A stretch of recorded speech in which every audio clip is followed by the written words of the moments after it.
Hello everyone, कैसे आप सभी। फिर से स्वागत है हमारे चैनल पे। तो भाई आज के लेक्चर में काफ़ी इंपॉर्टेंट टॉपिक को हम डिस्कस करने जा रहे हैं जो कि क्लास 11th फिजिक्स के एग्जाम में आते रहता है। तो चलिए शुरू करते हैं। भाई टॉपिक का नाम है वर्क एनर्जी थ्योरम। तो भाई ये वर्क एनर्जी थ्योरम क्या कहता है?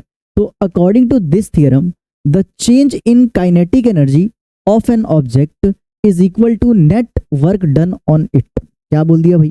तो देखो इसका मतलब क्या होता है, जो किसी भी बॉडी पे हम नेट वर्क डन करते हैं ना, वो बराबर होता है उसके अंदर चेंज इन काइनेटिक एनर्जी के। ठीक है, या वाइस वर्सा। जो चेंज इन काइनेटिक एनर्जी होता है किसी भी बॉडी पे, या किसी भी बॉडी का जो चेंज इन काइनेटिक एनर्जी है वो बराबर होता है उस पर किए गए नेट वर्क डन के। यानी वर्क बराबर change in kinetic energy, work बराबर चेंज इन काइनेटिक एनर्जी। ठीक है, इसको आम भाषा में समझ सकते हो क्या कि भैया वर्क ही एनर्जी है, एनर्जी ही वर्क है। तो बिल्कुल ही आम भाषा में हो गया। अच्छा चलो, हम क्या करने वाले हैं, बेसिकली इसको प्रूफ करके देखने वाले। अब इसमें दो टाइप से डेरिवेशन आ सकता है, एक तो कांस्टेंट फोर्स के लिए आ सकता है और एक वेरिएबल फोर्स के लिए। तो सबसे पहले हम डिस्कस करने जा रहे हैं proof of work energy theorem, यानी कि wait for a constant force. ठीक है, तो डेरिवेशन स्टार्ट करने से पहले, प्रूविंग स्टार्ट करने से पहले कुछ आपको डायग्राम बनाना पड़ेगा। जैसे कि मान लीजिए ये एक ऑब्जेक्ट है जिसका मास m है, ठीक है, और इसकी इनिशियल वेलोसिटी u है। कुछ दूर चलते ही, ठीक है, ऐसे डिस्प्लेसमेंट के बाद इसकी जो वेलोसिटी है चेंज होगी, जो कि v होगी, v फॉर फाइनल वेलोसिटी यहाँ पे। ठीक है, मास तो सेम रहेगा, मास चेंज नहीं होगा। ठीक है, तो इस पे हमने फोर्स लगाया, फोर्स लगने की वजह से एक्सलेशन आया होगा, और एक्सलेशन आने की वजह से वेलोसिटी क्या होगी बेटा, चेंज होगी। इनिशियल वेलोसिटी u से फाइनल वेलोसिटी क्या होगी, v होगी। ठीक है, अब हम क्या कर सकते हैं, कोई हमारे पास ऐसा इक्वेशन है जो इनिशियल वेलोसिटी फाइनल वेलोसिटी को डिस्प्लेसमेंट के साथ रिलेट करता है? बिल्कुल, ऐसा हमारे पास थर्ड इक्वेशन ऑफ मोशन है। ठीक है, तो यहाँ पे अप्लाई करने जा रहे हैं हम क्या, apply third equation of motion. ठीक है भाई, तीसरा इक्वेशन ऑफ मोशन क्या कहता है? वो कहता है v square minus you square बराबर 2as। यही होता है ना थर्ड इक्वेशन ऑफ मोशन। क्या होता है? v square minus you square बराबर 2as। ठीक है, तो इसमें हम क्या करने वाले हैं, दोनों तरफ हाफ m से मल्टीप्लाई करने वाले हैं। आइए कर लेते भाई। तो मल्टीप्लाइंग, यहीं पे लिख दे रहा हूं मैं, मल्टीप्लाइंग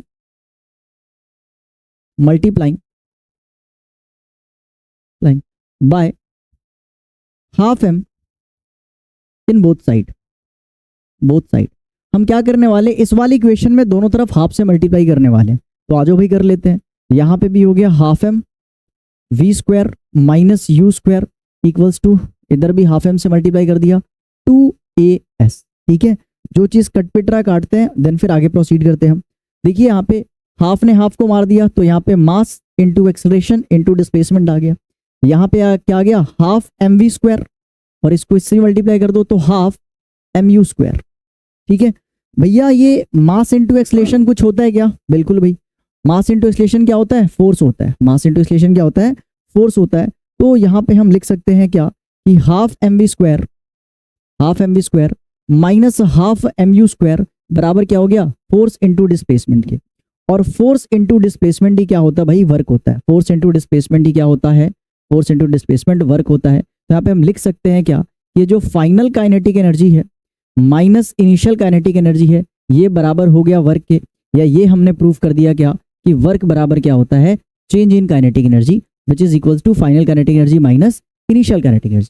तो ये हमने वर्क एनर्जी थ्योरम को प्रूफ करके देख लिया फॉर कांस्टेंट फोर्स। ठीक है, कांस्टेंट फोर्स के लिए हमने वर्क एनर्जी थ्योरम को प्रूफ कर लिया। तो इतना फटाफट नोट करिए। तो अगर इतना आपने नोट कर लिया देन फिर हम आगे प्रोसीड कर सकते हैं। अब हम प्रूविंग करने जा रहे हैं किसका, proof of work energy theorem for a variable force. तो अब हम वर्क एनर्जी थ्योरम को प्रूव करेंगे वेरिएबल फोर्स के लिए।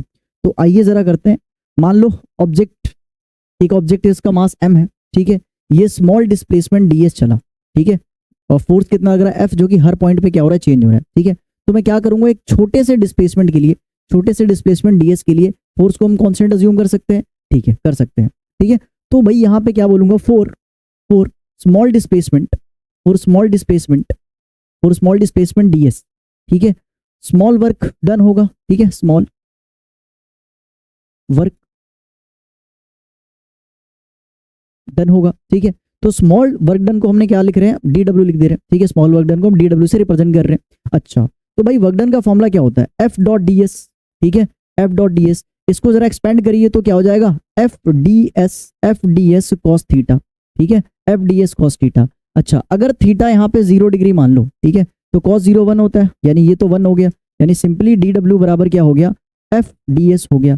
फोर्स का फॉर्मूला क्या होता है, मास इंटू एक्सलेशन, तो यहाँ पे पुट कर दीजिए मास इंटू एक्सलेशन इंटू में डी एस।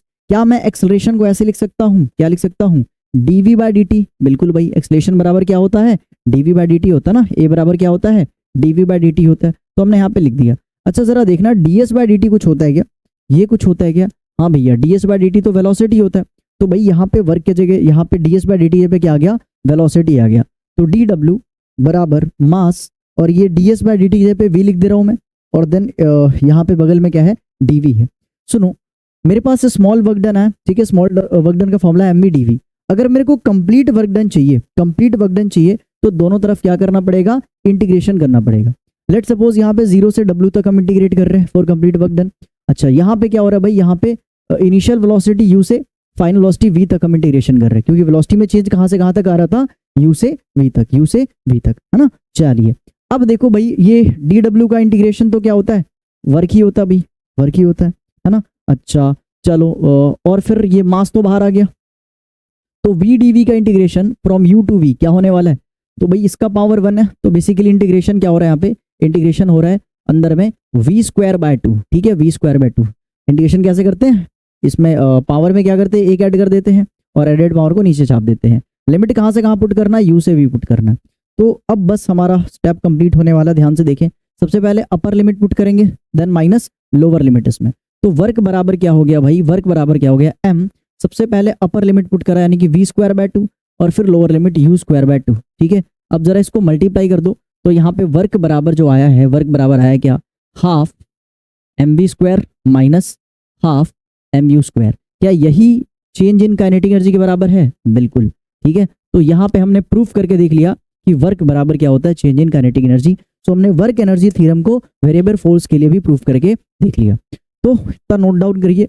अगर आपको लेक्चर अच्छा लगा होगा तो अपने दोस्तों को शेयर कर सकते हैं। इसी के साथ मिलते हैं नेक्स्ट लेक्चर में। Till then bye.